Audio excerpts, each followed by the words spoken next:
Hello বন্ধুরা, কেমন আছো? আশা করি সবাই ভালো আছো। ইউটিউব চ্যানেলে তৃপ্তির রান্নাঘরে তোমাদেরকে স্বাগত জানাই। আমি আজকে চুই ঝাল দিয়ে মুরগির মাংস রান্না করব। ভিডিওটা না টেনে সম্পূর্ণ দেখার অনুরোধ রইল। বন্ধুরা, মাংস তো তোমরা রান্না করে খাও, একবার চুই ঝাল দিয়ে রান্না করলে এতটাই ভালো লাগবে যে তোমরা বারবার চুই ঝাল খুঁজবে আর চুই ঝাল দিয়েই রান্না করে খাবে। চুই ঝাল শুধু মাংস নয়, আলু মাছের ঝোল দিয়েও রান্না করলে খেতে ভালো লাগে, একদম অন্যরকম টেস্ট হবে।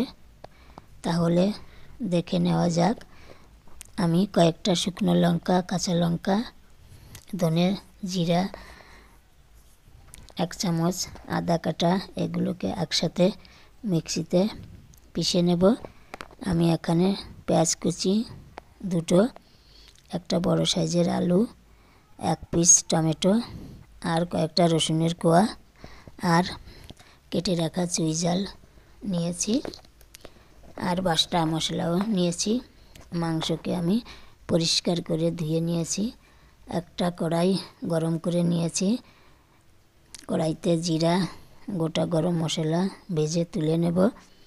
মাংসটাকে 1 চামচ হলুদ দেব, 1 চামচ লবণ দেব, আর সর্ষের তেল দিয়ে ম্যারিনেট করে রেখে দেব 5 মিনিটের জন্য। আমি কড়াইতে তেল দেব, সূর্যমুখী তেল। একটা আলু 4 ভাগ করে ভেজে নেব একটু হলুদ দিয়ে।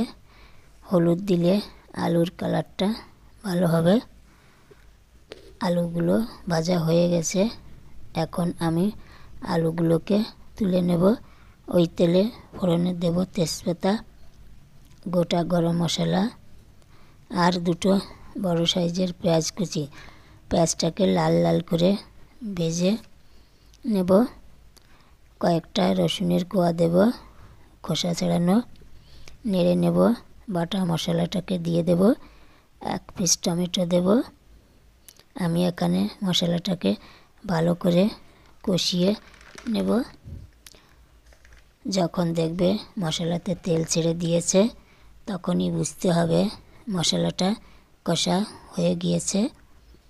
আমি এখন মাংসটা দিয়ে নেড়ে চেড়ে ঢাকনা দিয়ে ঢেকে রাখব। 2-3 মিনিট পরে ঢাকনা তুলে নেব। গ্যাসটা আমি লো ফ্লেমে রাখবো, তা না হলে নিচ থেকে জ্বলে যাবে। মাংস থেকে জল ছেড়ে দিয়েছে। আমি এখন চুই ঝালটা দিয়ে মিশিয়ে নেব। যতক্ষণ না জলটা শুকিয়ে যাবে তত সময় ধরে আমি কষিয়ে নেব। মাংসটা কষানো হয়ে গেছে, তেলও ছেড়ে দিয়েছে। আমি আলুটাকে দিয়ে দেব আর পরিমাণ মতো জল দিয়ে দেব। হাই ফ্লেমে রান্না করব 5 মিনিট। দেখো বন্ধুরা, চুই দিয়ে মাংস রান্না হয়ে গেছে। এখন ভাজা গরম মশলাটা গুঁড়ো দিয়ে ভালো করে মিশিয়ে নেব। গ্যাসটাকে নিভিয়ে দেব। 2 মিনিট ঢাকনা দিয়ে ঢেকে রাখব, যাতে গরম মশলার গন্ধটা মাংসের সাথে ভালোভাবে মিশে যায়। মাংস খাওয়ার শেষে ঝালটা খেতে হবে, তা না হলে ঝাল লেগে যাবে। বন্ধুরা, চুই ঝাল একটু ঝাল ঝাল লাগে। আমি এখন ঢাকনাটা তুলে নিয়েছি। দেখো কত সুন্দর গা মাখা মাখা হয়েছে। মাংসটা থেকে তেল ছেড়ে দিয়েছে। মাংস রান্না থেকে তেল না ছাড়লে রান্নাটার টেস্ট ভালো হয় না। আমার চুই ঝালের রেসিপিটা কেমন লাগলো বন্ধুরা? ভালো লাগলে লাইক, কমেন্ট ও শেয়ার করো।